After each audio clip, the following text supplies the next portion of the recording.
Alright, hi. There are two disclaimers before I start. This case is getting in the weeds already, and it's very, very mm, mixed up. There's a lot of stuff involved. There's a lot of people involved, and um, okay, I'm gonna try to combine days 5 and 6. So the other disclaimer is this video might be a little bit on the long side. I'll try to keep it as short as possible, but you've been forewarned. Okay, day 5, which is yesterday.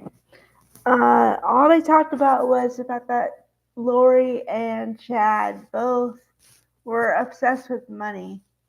Um, Lori had her own banking account or checking accounts, and she received some sort of money for Tyree, the daughter. And then after her ex-husband, her father, Tyree's father, died, she received another benefit. So yeah, and I don't know, that just seemed odd. There was a tactical FBI person. It was a woman, and all she talked about was banking stuff. And then also after her, or maybe before, was this detective. But the detective was really slow in answering the questions, so I kind of lost interest in it a little bit. But it's basically financial stuff and just evidentiary stuff, but not really important. I mean, interesting, but not really important, I would say. Day 6, which is today, according to their calendar, um, they're going through the witnesses a bit faster than they were going, but now they're on to her best friend, I think, or her ex best friend, and she said that I think her name is Melanie Gibb. Okay, and she said that this is her words. They thought that Lori's ex-husband, Charles Vallow, yeah, was possessed, quote unquote. Um, I don't know. So I guess if they thought that, that would be their justification, although that's a stretch to unalive him. Um, yeah, I don't know. I just feel bad for the kids because I don't know.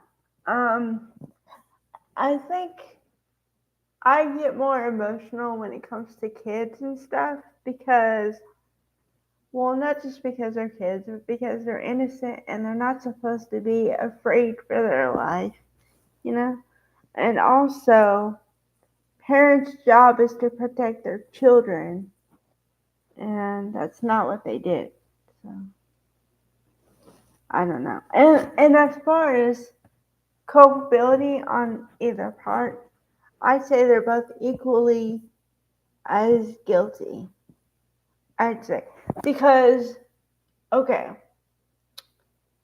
well, you can go a lot of ways of thinking about this, but I'll just stick with two. All right. Um, you can have all the thoughts you want, but it's not until you act that it matters. All right. But then also, there has to be a sane one in the relationship. There has to be one that says, honey, okay, but that's a little crazy, don't you think? I mean, anybody at any time could have said, we shouldn't do this. Or what are we thinking? Or something, but that wasn't happening. That wasn't happening at all. Oh, and what I meant to say also, this is from before. I wasn't thinking about it at the time. But okay, so Tammy Daybell, who was the wife of Chad Daybell, was healthy. very healthy. She was training for a marathon. So all these speculations of she had some kind of illness, I don't believe it because they got up some witnesses. I think it was a doctor or something, and he said, "Well, yeah, but she wasn't like that. She wasn't sick. She was pretty healthy. Um, Healthy enough so that you wouldn't think she's gonna unalive quickly. So yeah, there's just too many loose ends and still too many questions. And like this is what I listen to too. I watch body language when I can, but this court is different because you get a view of the judge and you get a view of the person on the stand a little bit, but not clear view. So I can't read their body language because part of body language is facial expressions, and I can't read it.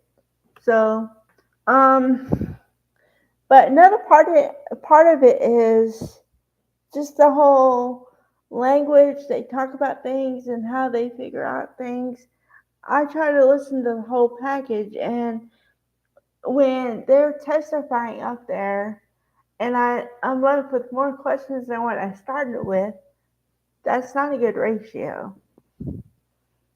I mean, that doesn't exactly mean guilt or innocence, but if your idea is to try to answer questions, then if you add more questions, then that's not good, you know? So, just my 2 cents. Um, so yeah.